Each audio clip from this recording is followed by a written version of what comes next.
Olá, sejam bem-vindos ao nosso trabalho de Cultura Portuguesa 1. A gente vai começar falando um pouquinho a respeito da vida de Dom Afonso Henriques, ele que foi o primeiro rei de Portugal e ficou conhecido como conquistador, devido às suas inúmeras regiões conquistadas em batalha contra os mouros. Dentre elas a gente pode citar Lisboa, Évora, Sintra e muitas outras. Ele que era filho de Dom Henrique de Borgonha e sua mãe era Teresa de Leão. Logo após a morte do seu pai, Teresa de Leão resolveu assumir o condado portugalense. Era ela que tomava as decisões políticas por lá. E um pouco depois, em 1120, quando Dom Afonso Henriques ainda era jovem, ele resolveu assumir uma posição política que era totalmente contrária à posição política de sua mãe. E devido a essa decisão que ele tomou, ele teve que emigrar, ou seja, ele não podia viver mais no mesmo território que a sua mãe. Uns anos depois, em 1125, quando ele tinha apenas 14 anos, e como era de costume naquela época, principalmente para os reis, ele resolveu se tornar um guerreiro independente, um cavaleiro armado em Tui.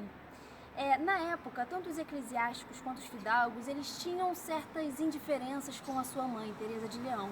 E por outro lado, os nobres galegos, eles já gostavam dela, por outro lado. E em 1128 aconteceu uma batalha que ficou conhecida como Batalha de São Mamed, aconteceu em Guimarães. O que aconteceu nessa batalha? As tropas de Dom Afonso Henriques entraram em confronto com as tropas da sua própria mãe. E ela saiu derrotada nessa batalha e foi expulsa da terra que ela havia dirigido por cerca de 15 anos.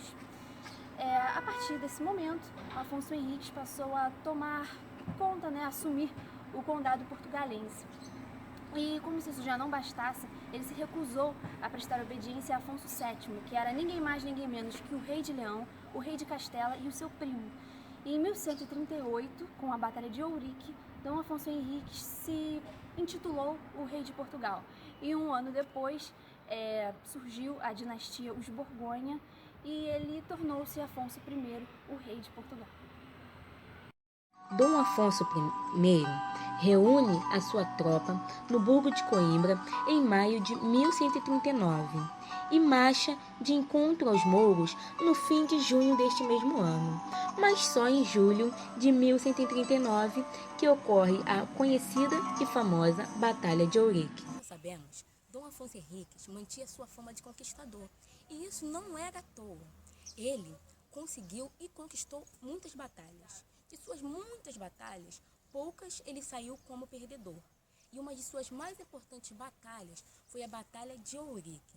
A Batalha de Ourique se deu em 25 de julho de 1139, próximo aos campos de Ourique. O que aconteceu nesta época? Dom Afonso Henrique reuniu a sua tropa, junto com ela, foi lutar contra os mouros. Chegando lá, ele se deparou com um número maior de adversários. O seu exército era menor do que o exército dos mouros. Se vendo cercado por isso, Dom Afonso Henriques, sem solução, pensando que ia perder, mas recorreu ao recurso divino.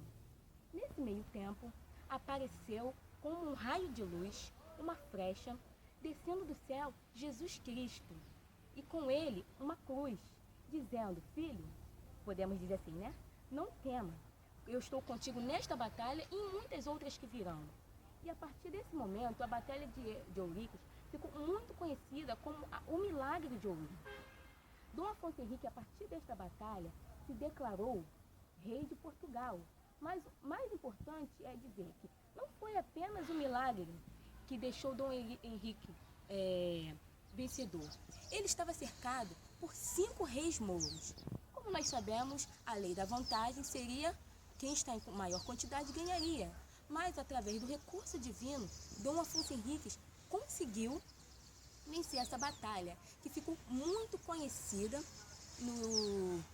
durante o seu reinado e até hoje para o povo de Portugal.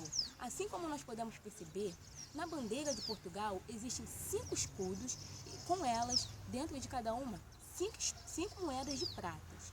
E isso nós veremos daqui a pouco o porquê existem esses 5 escudos e essas 5 moedas de pratas, que tem a ver muito com esse milagre.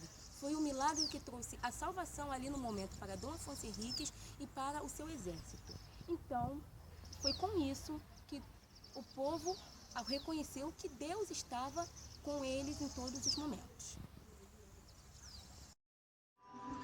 Em então sabemos que, mesmo em minoria, o exército de Dom Afonso I venceu o exército de mouros.